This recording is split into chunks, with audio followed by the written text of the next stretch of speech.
जय हिंद। हमारी जो दो पड़ोसी हैं जिनसे हमें हमेशा ही टेंशन मिलते रहता है, एक पाकिस्तान और चाइना, इस बार दोनों को बढ़िया से सबक मिल रहा है। देखिए, भारतीय प्रधानमंत्री नरेंद्र मोदी ने भूटान से वादा किया कि भूटान के बने हुए सैटेलाइट को इसरो क्या करेगी, अंतरिक्ष में लॉन्च करेगी, क्योंकि इसरो के पास दुनिया के सबसे सस्ते और विश्वसनीय रॉकेट है जिससे वो सैटेलाइट को लॉन्च कर सकती है। बहुत से देश सैटेलाइट बना लेते हैं, सैटेलाइट बनाना बड़ी बात नहीं होती है, लेकिन उसे लॉन्च करने के लिए रॉकेट जरूरी होता है। हमारा भी आर्यभट्ट सैटेलाइट बन गया था, बट हमने उसे रूस से लॉन्च करवाया था। उसी तरह हम भूटान का रॉकेट लॉन्च कर रहे हैं, तो भूटान के रॉकेट को इसरो लॉन्च कर देगा। इससे फायदा क्या होगा कि ये रॉकेट को डायरेक्टली फोकस किया जाएगा भूटान के पास में। ये एक बहाना है। अब देखिए कितना बढ़िया से यहाँ पर, अब आप अगर नक्शा में देखेंगे तो नक्शा में अब अगर देखिए तो भूटान कहाँ पर है, ये एरिया है। भूटान की सुरक्षा की जिम्मेदारी भारत की है। अब इसके ऊपर अगर आप देखिए तो ये पूरा का पूरा एरिया चाइना है। तो इजीली हम लोग उस सैटेलाइट को इसी के पास सेंटर्ड कर देंगे यहाँ से।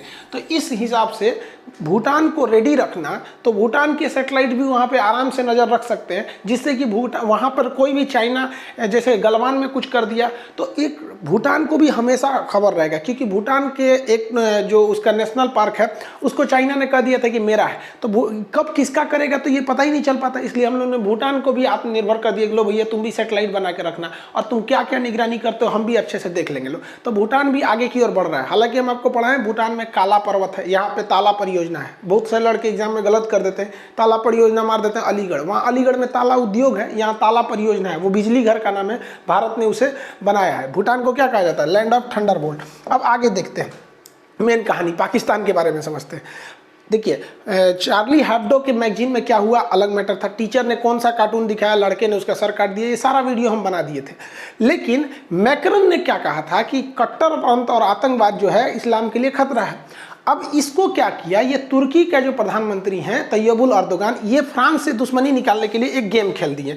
इन्होंने क्या कह दिया कि फ्रांस जो है वो इस्लाम के खिलाफ बोला है और फ्रांस के राष्ट्रपति, इसलिए इसका विरोध होना चाहिए। तुर्की ने धड़ाधड़ विरोध करना चालू किया, अपना एम्बेसडर बुला लिया। ई भाई साहब भी एम्बेसडर बुला लिए। बाद में पता चला कि भैया एम्बेसडर वहाँ है ही नहीं है। इन्होंने भयानक विरोध कर दिया।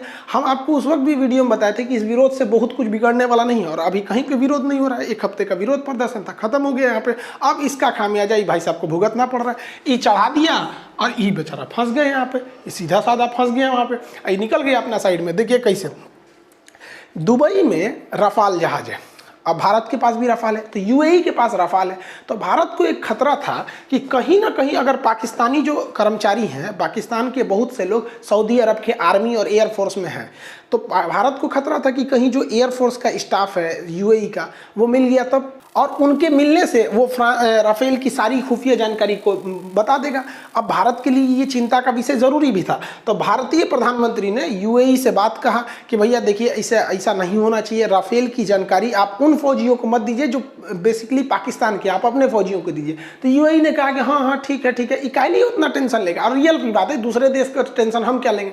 तो भारत ने फ्रांस से कह दिया कि देखिए हमारा राफेल, एक काम करते, देखिए हम भारत वाले बहुत बड़ा बाजार है, कुछ भी खरीदते हैं तो होलसेल में, अगर राफेल बेचना है तो दुबई में आपका राफेल है ना, वो वहाँ बोल दीजिए को पाकिस्तानी नहीं जाए, नहीं तो जो आ रहा है ना राफेल कैंसिल कर देंगे ऑर्डर यहाँ पे तुरंत। फ्रांस तुरंत दुबई फ़ोन किया यूएई को कहा कि जो हमारा जो एयरबेस है जहाँ रफाल खड़ा है वहाँ आसपास भी कोई पाकिस्तानी नहीं रहना चाहिए, वहाँ जितने पाकिस्तानियों की ड्यूटी थी भगा दिया गया, भागो यहाँ से सिचुएशन है तो लीक कर देगा। और वैसे भी फ्रांस के ही एटॉमिक पावर को लीक करके यहाँ पर पाकिस्तान ने अपना एटॉमिक पावर को बनाया था, इसलिए फ्रांस तो पहले ही पाकिस्तान से खपा हुआ है और इधर इन्होंने उनका विरोध किया था। अब उनको बढ़िया से सिमटा रहा है वो। अब की बार जो पाकिस्तान है पूरी बुरी तरह से फंस गया है। क्यों? क्योंकि पाकिस्तान के पास जो एयर डिफेंस सिस्टम था, जो जहाज़ों को मारने वाली मिसाइलें थी, वो इटली और फ्रांस मिलकर बनाते थे। फ्रांस ने मना कर दिया, हम तुम्हें देंगे ही नहीं। अभी बेचारा परेशान है, कहता है कि भारत वाला कब वो हमला कर देता है रात बिरात, अभी हल्ला उड़ा दिया, सबकी मार के गया, पता नहीं मारा है कि नहीं मारा है, हमारा ही बनवा दीजिए। फ्रांस का बड़का जब विरोध कर रहे थे और संसद में चिल्ला रहे थे ये वो, तब नहीं समझ में आया कि हमसे हमारी भी जरूरत पड़ेगी, हमारा क्रीम पाउडर ये सब तुम बाइकआउट कर रहा था, अब बताओ अब हम तुम्हारा बाइकआउट कर रहे थे। इन लोग का समझ में नहीं आ रहा। अब पाकिस्तान के पास एयर डिफेंस के नाम पर जानते क्या है, ये धुकधुकवा मशीन।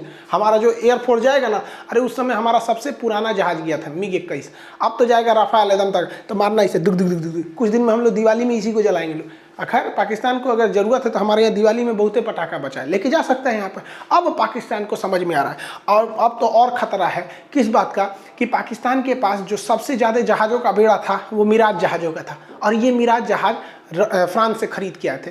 ये 90 के दशक में पाकिस्तान ने फ्रांस से खरीदा था। अब ये जहाज ओल्ड हो चुके हैं, इनके इंजन को बदलने की ज़रूरत है, इसमें एडवांस रडार लगाने की ज़रूरत है, मिसाइल लगाने की ज़रूरत है। अपग्रेड कर देगा अगर इनका 150 जहाज, तो पाकिस्तान बहुत ही पावरफुल हो जाएगा। लेकिन इन्होंने तो, पाकिस्तान ने फ्रांस से विरोध कर लिया था, अब फ्रांस का हम कि अब अपग्रेड नहीं करेंगे।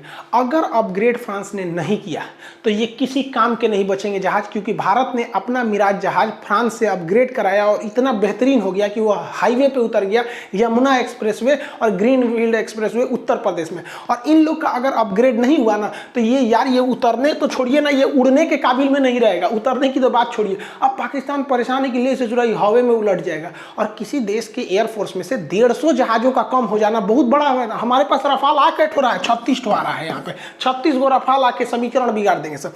एयरफोर्स युद्ध का टर्मिनेशन का पॉइंट करती है, तुरंत रुख को इधर से उधर घुमा देती है सब एयरफोर्स यहाँ पे। अब पाकिस्तान परेशान है यहाँ पे। पाकिस्तान के पास पनडुब्बियां भी थी ना, तो वो भी फ्रांस के बनी थी, और ये वर्ल्ड फ्रांस एवं बारी बाइकआउट कर दिया। यहाँ पर इन पनडुब्बियों में सबसे बड़ी समस्या क्या होती है, जो फ्रांस ने पाकिस्तान के लिए तो बढ़िया से बजा दिया इस बार।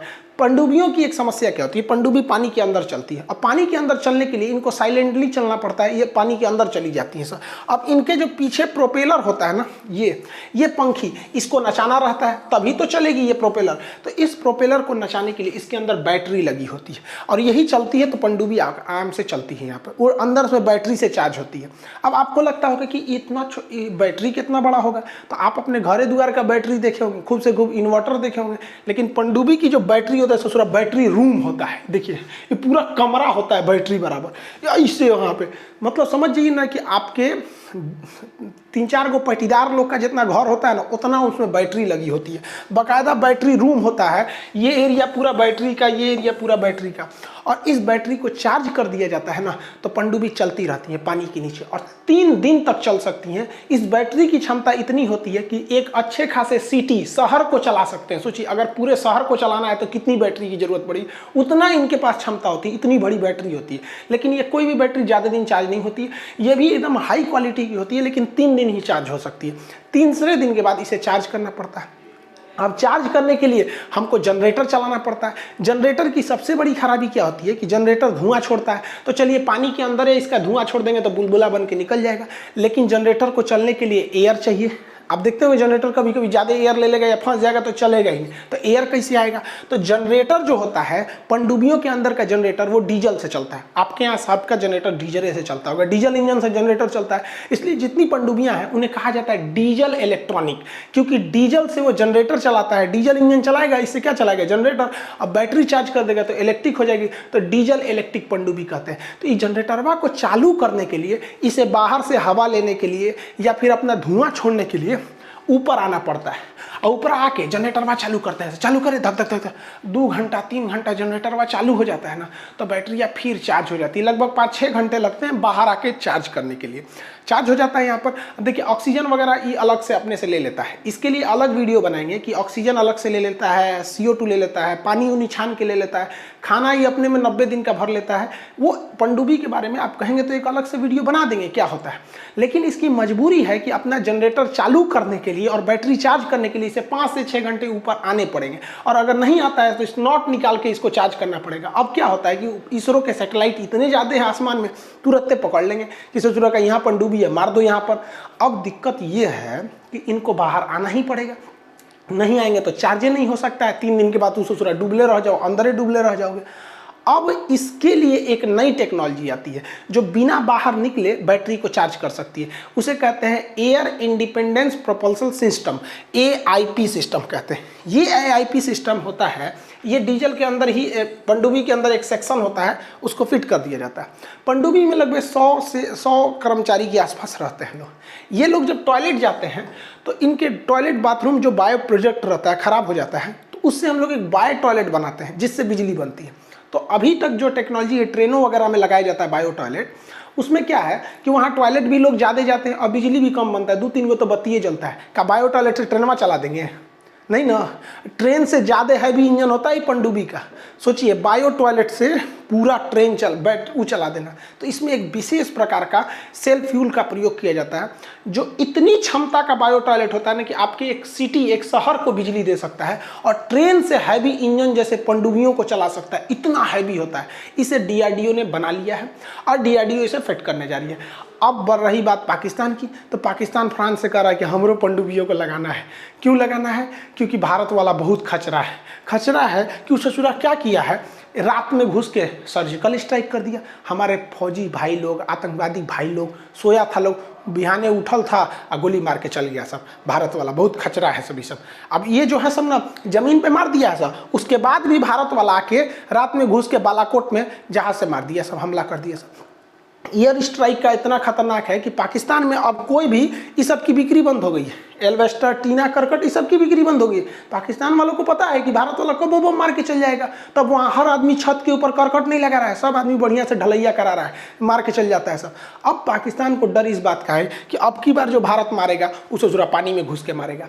अब पानी में घुस के मारेगा तो पहले पनडुब्बी को मारेगा। हमारी पनडुब्बी ऊपर निकल के हाँफेगी, सांस लेगी, हाँ जनरेटर चालू कर रहे हैं, बैटरी चार्ज कर, और आके मार देगा। भारत के इसरो के सेटेलाइट एकदम कोना कोना पे नजर रखे हैं सर। ले ससुरा, अब पाकिस्तान को हर हाल में जरूरत है AIP सिस्टम की, ताकि वो अंदर ही अंदर क्या कर सके, अपनी बैटरी को चार्ज कर सके। अब भारत क्या करेगा, बाहर आने की जरूरत है नहीं, अंदर अंदर बैटरी चार्ज कर लेगा, तो भारत के लिए तो सही है। अब भारत ने फ्रांस 3 पनडुब्बियों पे नजर बैठाया है। देखिए, एक का नाम है खालिद, एक का नाम है साद, एक का नाम है हमजा। इन पर भारत ने नजर बैठाया है। इनको भारत हर 3 दिन पे देख लेता है, ससुरा निकल रहा है, जनरेटर चला रहा है, हमेशा देख लेता है। और पाकिस्तानी खुफिया एजेंसी को पता है कि भारत इन पर नजर रखा है। और हद देखिए, ये पाकिस्तान की मेन पनडुब्बियां हैं, लड़ाई में यही जाती हैं, और ये फ्रांस से खरीद के आई है। अब फ्रांस पहले AIP देने के लिए तैयार था, और जब से विरोध कर दिए ना इमरान खान, बेचारा कैंसिल कर दिया। अब AIP कैंसिल हो गया। अब इन तीनों पनडुब्बियों का हाल वही होगा जो PNS गाजी का हुआ था। और PNS गाजी का हाल क्या हुआ था ये सब जानते हैं, और हम वीडियो तो बनाए ही हैं 1971 वाले पे कि PNS गाजी का क्या हुआ था। आप सबको पता है कि PNS गाजी का हुआ क्या था। वही अब इन 3 लोग का होने वाला है, क्योंकि फ्रांस ने कह दिया है कि तू हमारे प्रधानमंत्री का विरोध करेगा तुर्की के चढ़ैला पे, जो हम नहीं बोले हैं तुम हमको उसके लिए कहेगा कि तुमने ऐसा बोल दिया। भयंकर कांड हो गया यहाँ पे। अब पाकिस्तान परेशान है, ओकर जहाज गया, एयर डिफेंस गया, अब पनडुब्बियों चल गया। तो भैया तुमको जब पता था पाकिस्तान के लोग कि तुम लोग इतना इतना कांड करके बैठे हो, तुम लोग को कुछ बनाने नहीं आता है, खैनी बनाना जानते हो लोग, उसके अलावा फ्रांस से ज़्यादातर चीज लियो, तुम उसी के यहाँ विरोध कर दे। मतलब पानी में उतर के मगरमच्छ को चैलेंज की, क्या कर लोगे। खैर, पाकिस्तान ने खुद अपने पैर पे कुल्हाड़ी मार लिया, और पाकिस्तान के लोग को हमारी बात बुरा लगता है। कुछ तो हिंदुस्तान के लोग को हमारी बात बुरी लग जाती है कि अरे भाले भैया, तो आपको बुरा लगता है तो लगे, क्योंकि हमको अपना देश पसंद है और बेबी को बेस पसंद है। आई होप आप इसे समझ गए होंगे। आप कहेंगे तो पनडुब्बी का एक अलग वीडियो बना देंगे कि इसका control room, battery room, torpedo room, flag कैसे काम करता है, ऊपर नीचे कैसे आता है, इसको बना देंगे। और अभी आर्मेनिया, अजरबैजान में क्या अपडेट आ रहा है उसको भी बता देंगे। भाई अभी क्या है कि थोड़ा सा बुक के पब्लिकेशन को लेकर थोड़ा सा बिजी हैं। बुक ला रहे हैं, लड़कों को एप्लीकेशन पर पढ़ा दे रहे हैं। लड़का कह रहा है कि सर पढ़ाने का तो पढ़ा दिए, सब समझ में आ गया, प्रैक्टिस तो चाहिए, तो उसी के लिए हम थोड़ा सा बिजी हैं। तो आई होप आप इसको समझेंगे। अब कल मिलेंगे अगले वीडियो में। जय हिंद।